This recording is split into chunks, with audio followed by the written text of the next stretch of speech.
Hey everyone, welcome to the Self-Awareness Journey podcast. I'm Melissa Albers. And I'm JJ Parker. This podcast is for seekers of happiness, joy, and a centered approach to success in life. Seekers of their true, authentic selves. Get ready for some real talk on everything from anxiety, emotions, and habits to love, compassion, and forgiveness. We know you'll be challenged and enlightened by this conversation, and we're so glad you're here. Let's dive in. So yesterday, I went on a walking meeting with one of my colleagues. Ooh, the best. It has been really good. We were actually, like a few months ago, we were out at a trade show in Las Vegas, and we went after the show was done. We went on a big hike with the whole team, kind of like a team building thing. Yeah. And what happened was, this sounds antisocial. Just wait for it. Fits the profile. But everyone was hiking in a group, and she and I guess maybe we're hiking extra fast. So we were like way ahead of everybody else. So you were even more antisocial than just being antisocial. Yeah, not only were we not with the group, we were like way ahead of the group. Now that I think about it, that was probably not the best move from the leadership team. Yeah. But way to have a team building session. So we were like hiking for like an hour, and the number of ideas that were being fired off between the two of us was unbelievable. Oh. It was just like this whole huge download of awesome ideas that we had. And so after that, we were like, whoa, what happened there? Like, must have been a weird energy vortex from the desert. We concluded it was actually the walking. So we've been doing walking meetings instead of like our normal like Zoom one-on-one that we have. We actually, because we live kind of near each other. Yeah. We drive to like a park. Yep. Meet in the morning, and we do like a maybe couple of miles. Awesome. Loop for our walking meeting. It's great.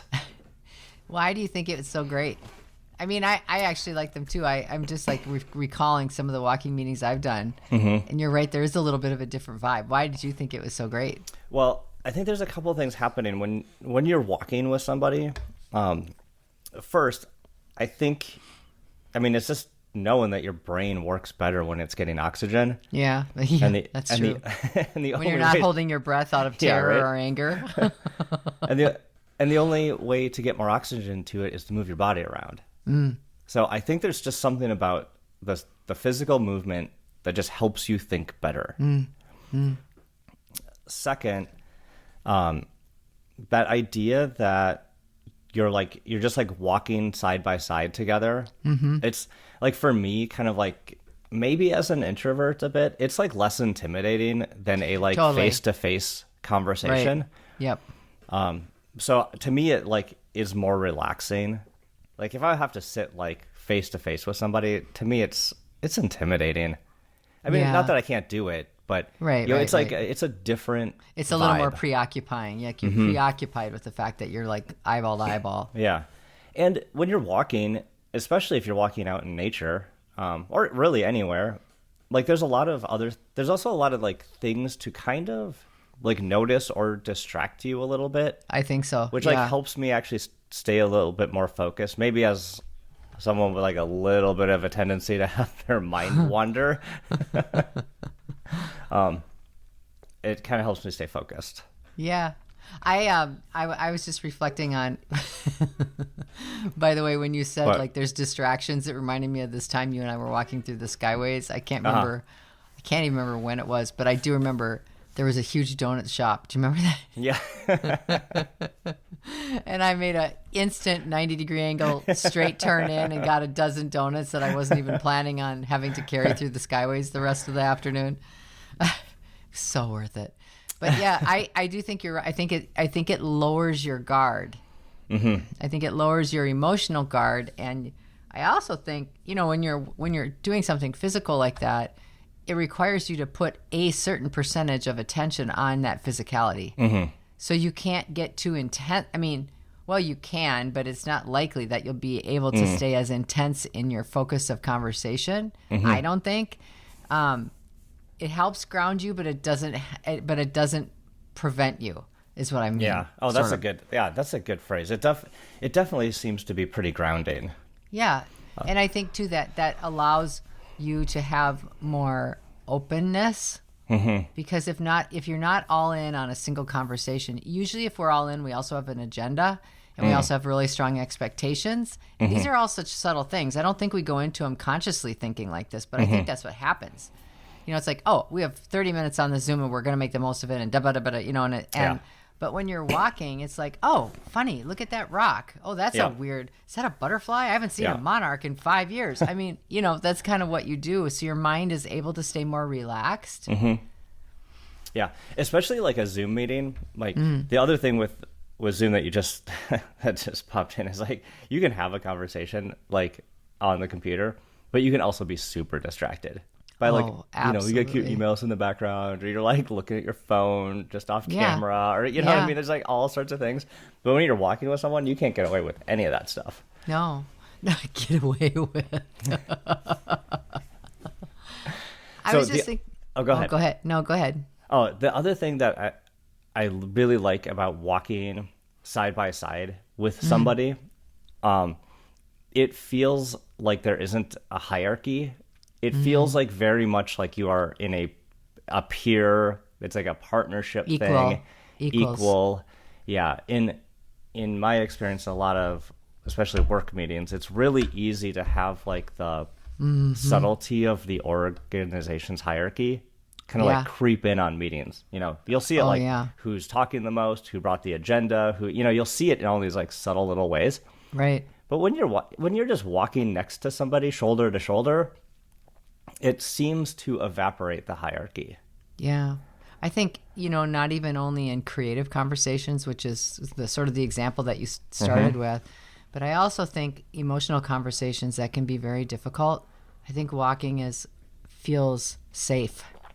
Feels safer. I was just thinking, like, in all my coaching career, in all the years I've been coaching, I really only recall having one coaching session in which we were walking. And it was a weird situation in which the person was a very high achiever, and she was opting to leave her company, and they did not want her to leave. And she had been like a top producer forever, and they were putting a ton of pressure on her to stay. And she had prepared herself to be able to not work for 3 years. She had been saving and saving and saving money, and she had enough saved where she could live for 3 years. And she wanted to do that. And no one could understand that hippy-dippy weirdo kind of, how could you possibly think like that in this high-achieving environment? Yeah.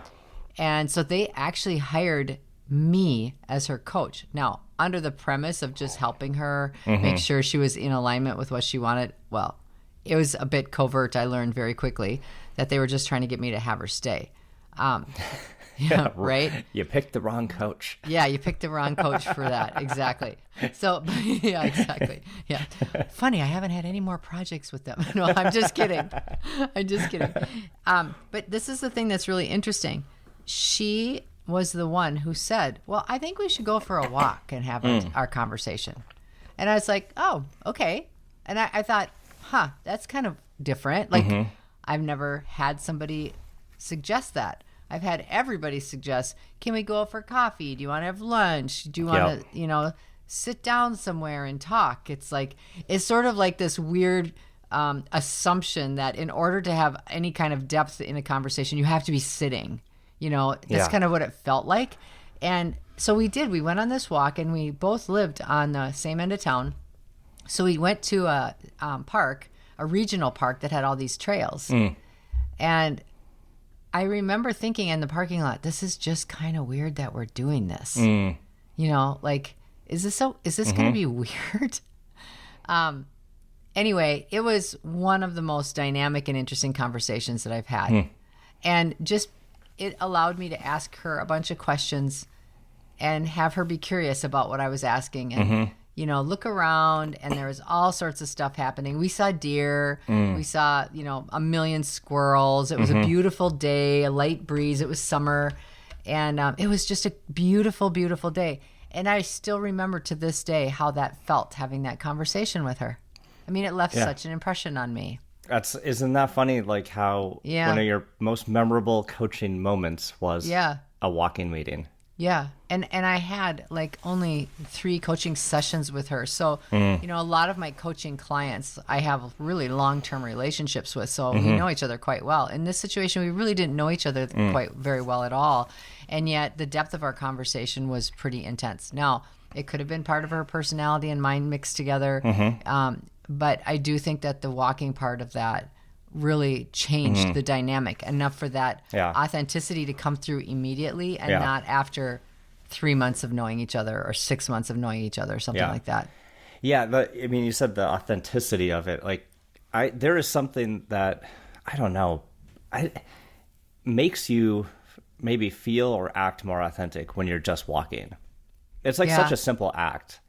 But I feel like sometimes if you're like having a real sit down meeting, like you're able to actually like guard up or fake a little bit more than you are when you're walking. Or at least I am. I like can't really fake anything when I'm walking. No. Just trying to not trip.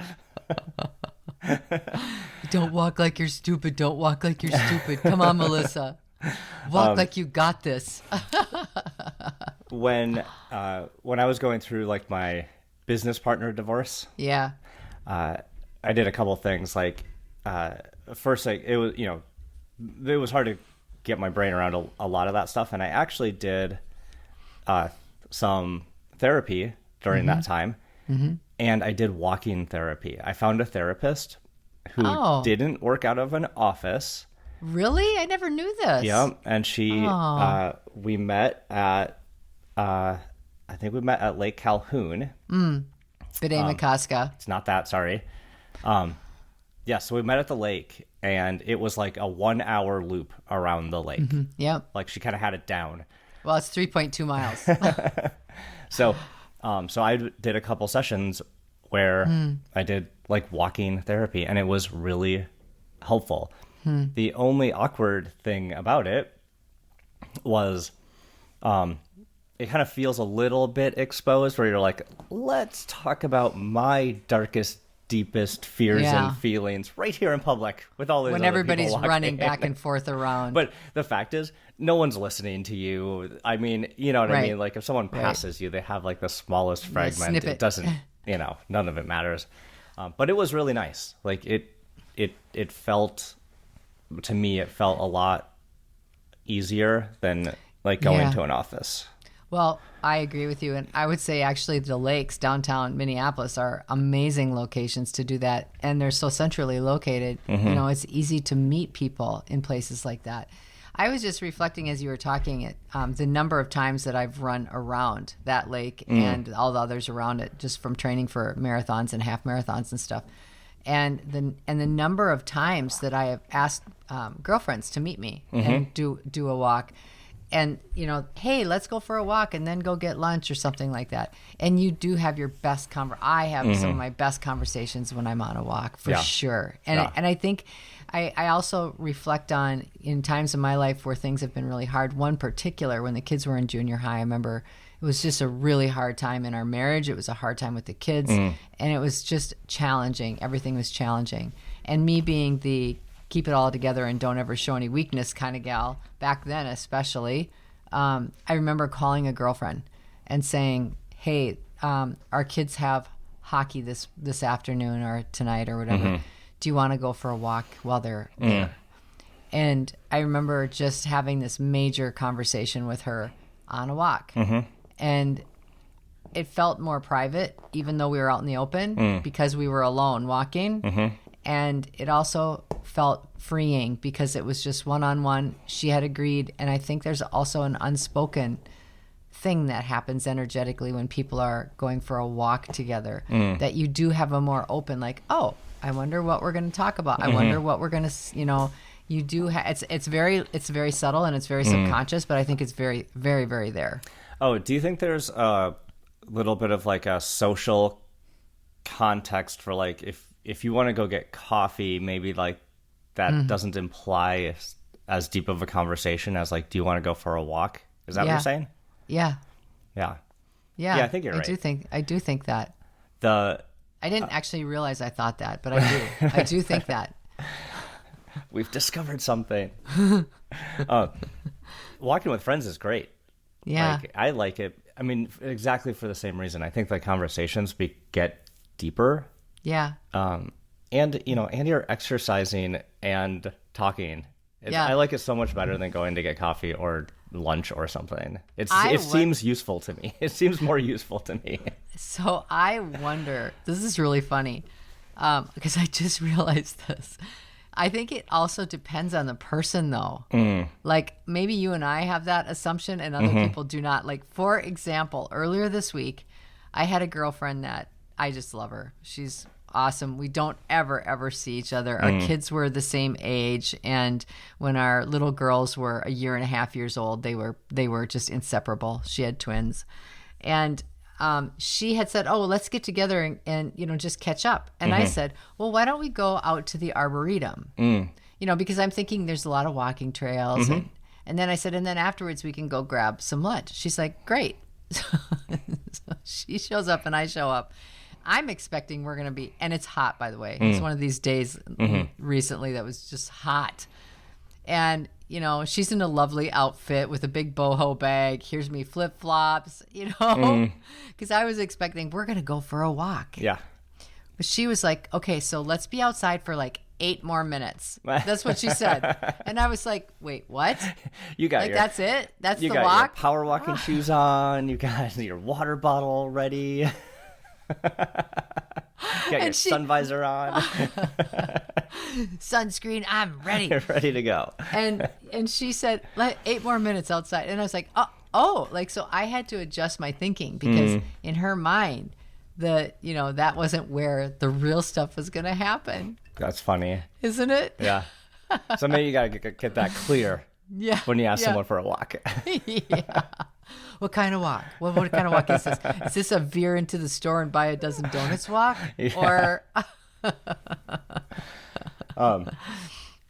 have you done like a walk and talk with parenting, like with your kids? Yeah, I was just going to say that. Well, I do. Well, let's see. Oh, Abby and I mean, obviously Abby and I walk all the time together. Yeah. Because we go, awesome. We hike together. So we go on really long walks. Yeah. But, even just like the other day, the other evening, she asked if I would go walking with her. And we walked around the block. We walked the dog. And, she just wanted to talk. Aww. But she doesn't, she doesn't want to just sit around our living room and talk. She never wants to do that. Yeah. But if we're out on a walk together, she's just like nonstop. Do you know what I wonder? I wonder if being on a walk like that is already providing some safety because there's a stop. You know what I mean? Maybe. Like if you're going to have an intense conversation or if you want to talk about something. We can hike an awfully long time. What are you talking about, a stop? Like 20 miles later? 20 miles. I'm so tired. I'm never walking again with you. It's terrible. Yeah, right. It is, our neighborhood walks are, you're right. Like, they are 15 minutes long. They have an end. Yeah. Well, because I think the emotional investment is such that you don't have that concern. You can create some boundaries just by the length of the walk or where you're walking. You can make some assumptions about it based on where you're walking. I mean, I really do think that that's true. I think with my kids, I would say one of them would probably be great with that, and one of them would not find that. Well, I don't know. Maybe that's not true. That's interesting to think about. Yeah, that's interesting to think about. It might change a little bit with your adult kids, but with my teenager kids, like sitting face to face and talking at them is really intimidating. Yeah. Even going for a car ride with them where we're both facing forward is way easier to have a conversation. Yeah. And that is a parenting technique that people have always talked about, is to get your kid, especially boys, get your boys in the car, and then they can look forward, face a different direction, and it's not as intimidating or shut them down as much. Yep. Yeah.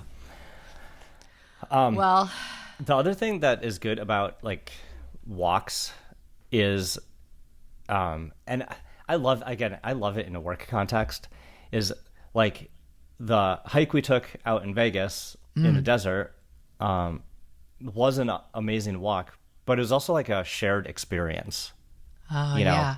Like you can go, and even when Dana and I go to the park here, it's like yesterday when we were walking, there was like a gajillion bunnies everywhere.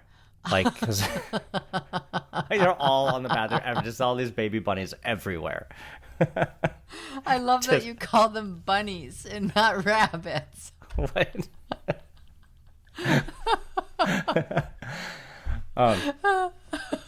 But again, it was like a fun shared experience. It's just like, oh, there's another bunny, there's another bunny, there's another bunny. Like they're all over the place, and that's funny. So it just turns into a fun experience and story where I come home and I'm like, oh, on our walk there's bunnies everywhere. But the Vegas one, it was rocky, it was sandy, it was really like a cool space, and again a fun shared experience. You know, I just remembered this during COVID. Remember when we couldn't be outside, or, you were supposed to shutter in your house. Yeah. And then they changed it a little bit where, you could be outside, but they had you doing social distancing when everyone was first learning how to do that. I mean, I don't even want to hardly talk about that, but I remember something so incredible that just came to mind as you were talking. We were going for a walk, and there are trails out here, and we live near Lake Waconia, and there's a big trail that goes near the lake. And a little girl had drawn pictures, little tiny pictures, and she had put them all along the walk, like spread out a long way, with little messages of encouragement. Nice. And like, be kind, stay healthy, smile, and just pictures of flowers, and just really rudimentary special drawings, just because you could just see her age and her intention. But I just always remember thinking, what an incredibly special thing to do, because this kid knew that people were going to be walking on this trail for the first time in a long time. And even if it was her mom that encouraged her, her dad encouraged her, the fact that you could walk on this walk and see these things that she had done and I took pictures of them. And I just remember thinking, that is so special. And it's an act of human kindness that we kind of have forgotten about, and just the assumption that others were going to be taking walks. Yeah. And I'm going to put this out there for them. I just thought that was super cool. That's awesome. Yeah. All right. One last thing, because I was like, obviously, I was thinking about walking and talking a lot. I guess. The work walk and talk, again, I'm gonna advocate everyone go do this. Even if you're on a walk and talk, if you have a one-on-one with your manager or someone else, or you have a meeting that you don't have to be like maybe at your screen for, just taking that as a phone call, like on your mobile, like have your headset in, and you are the one who's walking, even if you're not walking together, still pretty good. I agree. The other thing that Dana and I, one of the first things we're like, oh, here's the problem with the walk and talk, is that we don't have a screen. We can't take notes. We can't review the data. We can't, we felt like we needed like our stuff, bag of tools, right, along with us. And there was actually the first time we did it, I printed out some like reports, because I was like, oh, we're gonna need these business reports, obviously. Wow, that's saying something. You used paper. Wow. But it turns out you don't need that stuff. Like, if you really need to take a note, you can take a pretty quick note on your phone and just like jot it down and deal with it later. Totally. So like the idea that you somehow need to bring data or notes or other things along isn't really true in practical application. Yeah. So, well, I like this. This is a unique way of thinking about something in the workplace. I think that's a really interesting idea. And I just think, I think especially with all of the stress that's going on in the world right now, there's so much stress and people are not knowing where to turn. And I think that people are, in a lot of ways, people are talking about others becoming very short and not being very hospitable anymore. And I just think some of this is the way to just get back to the basics. It's just the one-on-one way of do something a little different, be kind, try something new. You know? To me, it's like it is so fundamental to the human experience. We have been walking in partnership with people down paths since the beginning of time. So just get back to it. Get back to it. Did you enjoy this episode? Please go to your favorite podcast platform to subscribe, rate, and leave a review so others can discover it as well. Growing self-awareness is a lifelong journey, and it's better when we're all in it together. Please think of someone you know who could benefit from hearing today's conversation and share this episode with them. We can't thank you enough for listening. Until next time, happy exploring.